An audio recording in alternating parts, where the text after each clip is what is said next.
Join us as we welcome the fabulous Vanessa from the Best Week Ever podcast. Together, we're diving into the creme de la creme of nostalgic foreign films, ranking the absolute must-sees from 95 to 2005.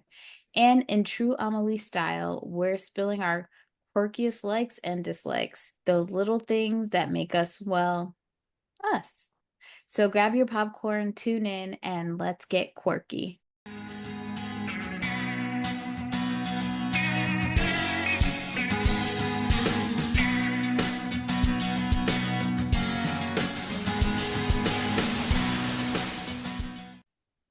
This week on the No More Late Fees podcast, we are joined by Vanessa from the Best Week Ever podcast.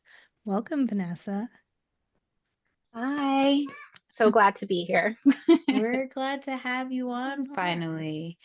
First of all, we love your podcast. I was lucky enough to be on. Jackie still needs to go on because it's a great time. It's just, we missed those VH1 shows back in the day, and now you're giving us that. We can talk about the things that were cool in pop culture this week or the things that weren't so cool. What made you decide to start the podcast, and how did you come up with your theme? Well, I started the podcast right after the pandemic, a year later. I was also a new mom with a firstborn. She was like not even a month old before the lockdown happened. So like Wow. isolation and postpartum really hit me hard the first year. And I've always been chronically online, and I have so much fun talking to when Twitter was fun back in the day, talking to like Ira Madison or Danny Pellegrino or like Hannah A. Brown. Like I had like such a great algorithm and connection with all these like writers and comedians that I was just like, you know what, my favorite show back then as a tween in middle school was Best Week Ever. And I would love to bring that back where I just rank pop culture, what happens daily, weekly, and we rank them, who has the worst, who has the best. And I also asked my guests what their favorite song is in the early 2000s, because music is such a big impact and big deal in my life that I also feel like in the 2000s to 2010, it's like the best question to ask. Like, what was your favorite song during that period? Because it will be a different answer every time. I had such a hard time answering that question when you asked me on the show. I was like, oh God. I think it's even harder than what your favorite movie is to pick a song. Just one? I think I had Just like five. And honestly, like if you ask me what's my favorite song in like the 80s, it would probably be a Tears for Fears. Like in the 90s, it's always different on like Yeah. different eras too. Just like, oh my God, I remember when I first, heard LMFAO, just like a band on the top of my head where I'm just like, I was there when like, culturally, like it's historical for me. Yeah. I know. One of the things that I find interesting is that like the recession pop era, I was living in New York, and so it's like a very poignant moment in my brain, but now we're starting to see some of the pop stars come back and people are like, "Oh, we're going into recession." That recession pop is hitting. I think Meg Donnelly released a new song that's trending on TikTok right now, and it is very much recession pop vibes. I love that. I mean, I think about when I grew up, New Kids on the Block, like Jordan McKnight. I'll never forget my aunt just being like, I used to listen to them, New Kids on the Block, like in her 80s. And now I feel very much like, oh, I love Joey Fatone, who's like on Masked Singer. It's just Yeah. like I am like, it's a cycle. Yeah. Well, we have a game if you're ready to play. I'm excited. So there were a lot of really great foreign films from 95 to 2005, the time frame of this podcast. And so we're each going to come up with two that we really loved from that time frame. And then we'll all work together to rank the six that we come up with. Ooh, I Okay. like that. That's fun. Vanessa, what were your foreign film picks? Well, City of God was one of the biggest foreign films that I've seen. I think that was the film that made me be like, oh my God, I want to edit just like cinematically and aesthetically. It was so appealing and different at my time. And yeah, who doesn't want to go to Brazil? Like, even with all the drugs and like the gangs and whatnot in the movie, I was still like, I want to go see Rio so bad. And then, of course, I don't know if this is considered foreign, but to me, it kind of is. At the time, I love Michel Gondry as a director. And even though people love Eternal Sunshine, Science of Sleep is like one of my favorite Michel Gondry films. Gael Garcia Bernal is just like, to this day, still one of my favorite male foreign actors. He's just so playful. He can literally play any type of character. And so I love him in a rom-com, and this was a really cute one too. I have to see that one. I don't think I've seen it. Well, Jackie, what are your choices? My two, the first one is Life is Beautiful. Roberto Benigni, just the way he told that story was so enchanting and so heartbreaking at the same time. And him accepting the Oscar was everything. It's just it's such a beautifully done movie and it's so heartfelt. And my second one is Run Lola Run. This is kind of like a sleeper German film. And it's kind of like one of those films where it's cut up into three different sections and it's like the path you take versus the path you don't take. And so it kind of shows if you choose option A, kind of like sliding doors, this is what will happen. And then it rewinds to the beginning and then it's option B, option C. So it's just a really fun movie, very high energy, shot very much like a music video. Um, it's just a lot of fun to watch.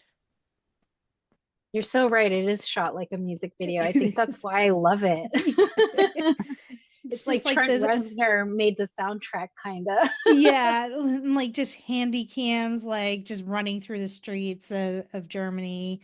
It's just it's chaotic and bright and colorful and really interesting to watch. Well, I chose In the Mood for Love, which is like, I think it's the first movie in a trilogy of movies starring Tony Leung and Maggie Cheung. But just like visually, the clothes, everything, the aesthetics remind me of like Amelie in the sense that it's just gorgeous.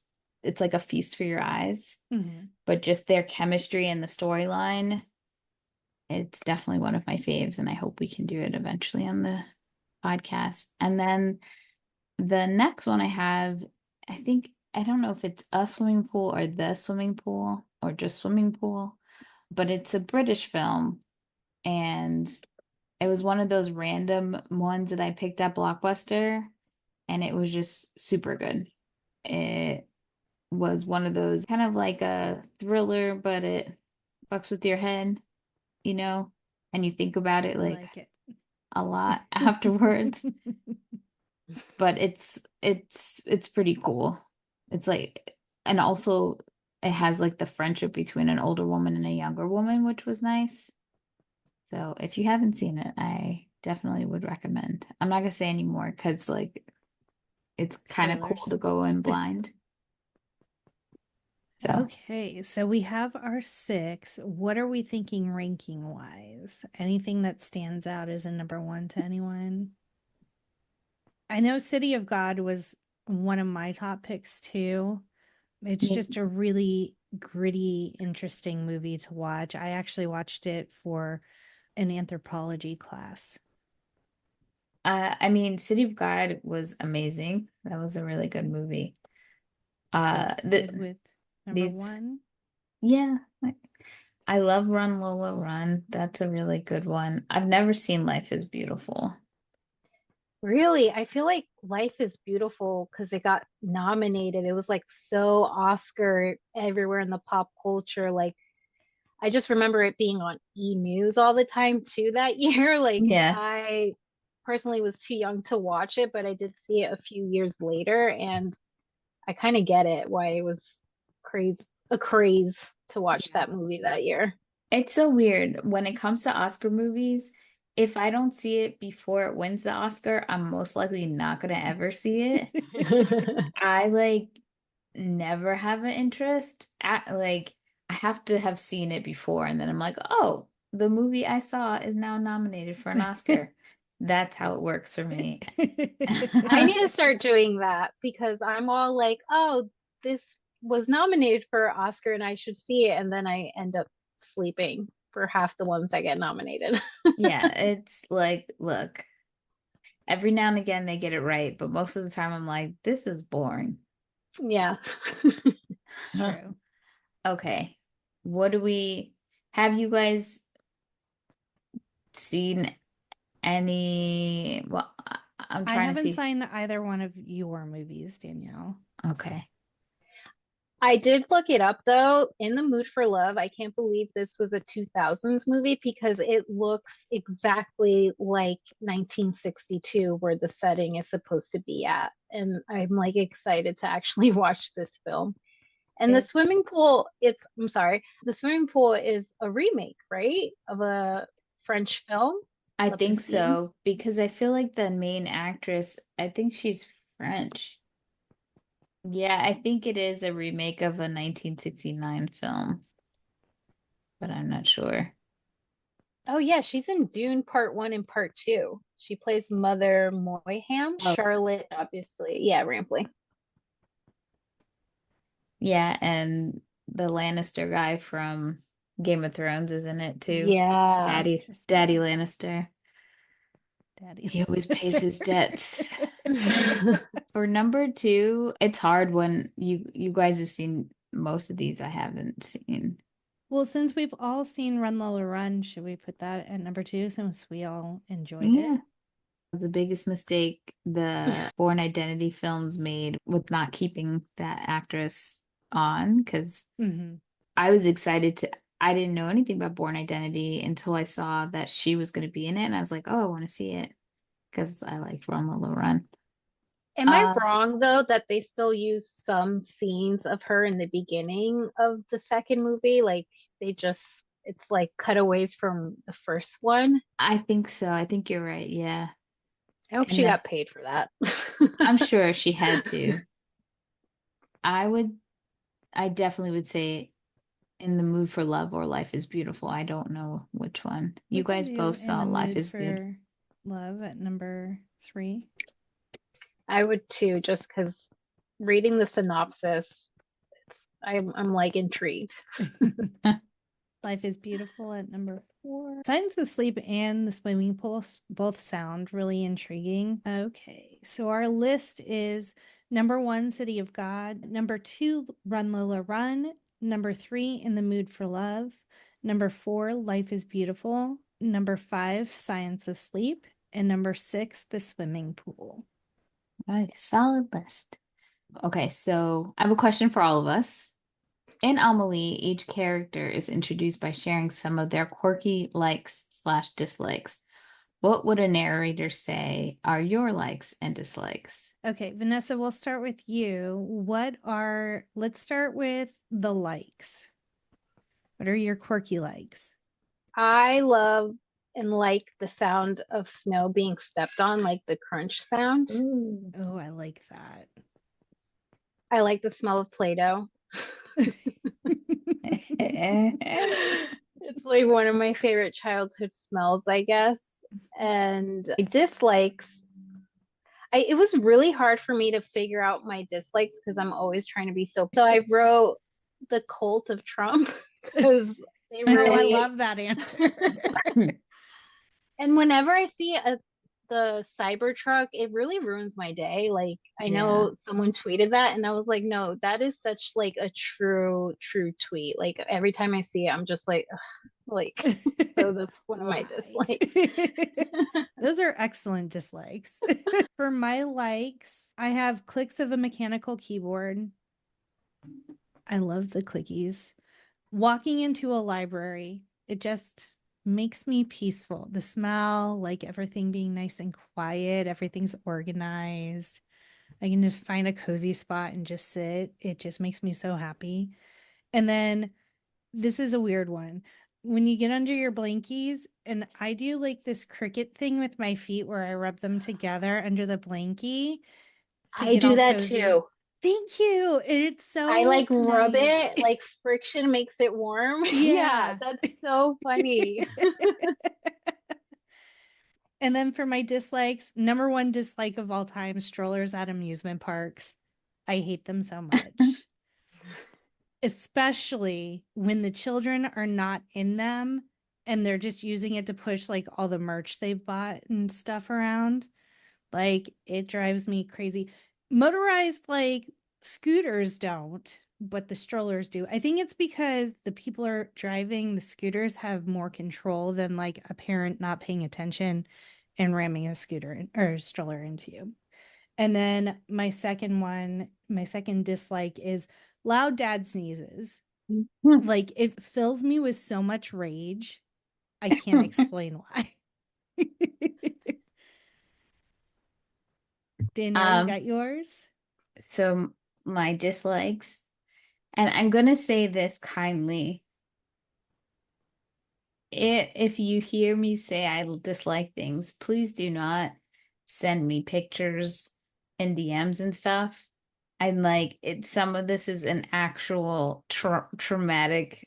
I don't like them, Yes. so it's not funny. Thank you. PSA. Armadillos. I am deathly afraid of them. It's not even funny. Please don't send them to me as a joke. Mouth noises. Shayla knows. You would not like my dog. Just any mouth noises, like when people go like smacking up. Yeah. I'm ready to fight. And bags on bed. Yes. I'm very particular about outside clothes and bags on beds. I Yes. will freak out. I've been yelled at for a bag on a bed before.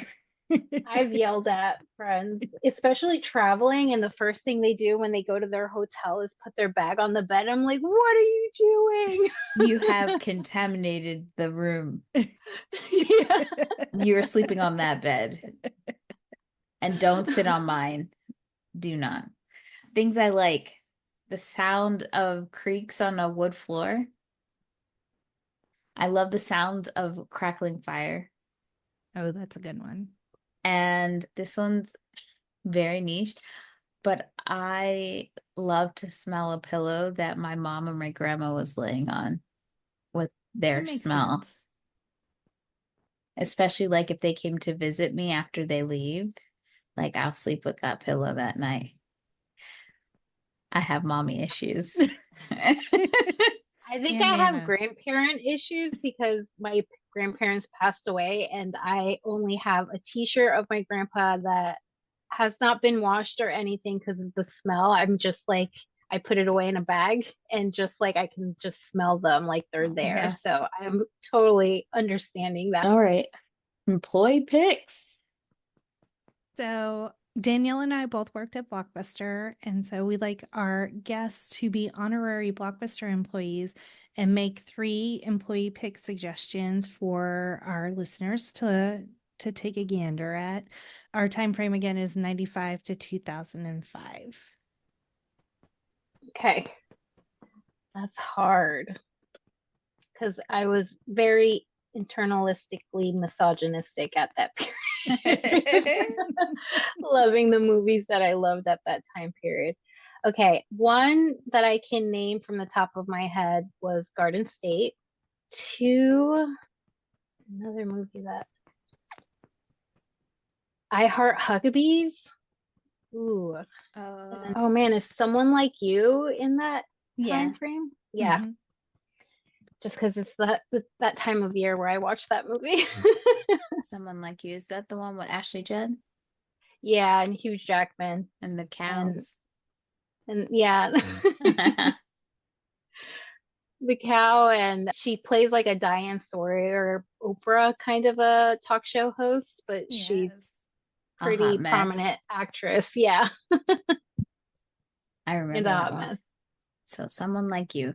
Garden State, I Heart Huckabees, and someone like you. Love Why don't you tell everybody where they can find you on social? You can find me on Best Week Ever podcast on Instagram and wherever you stream your favorite podcast. It's Best Week Ever. And yeah, that's where you can find me. So far, I'm leaving Twitter and joining Blue Sky. So still transitioning. And you guys can find us at No More Late Fees on TikTok, Instagram, Twitter, Facebook, YouTube, Threads, and we do have a Blue Sky account that we will be tweeting, or not tweeting, but messaging more from. And stay tuned for next week for our Divas Christmas Carol episode. Super excited for that one. And as always, be kind and rewind.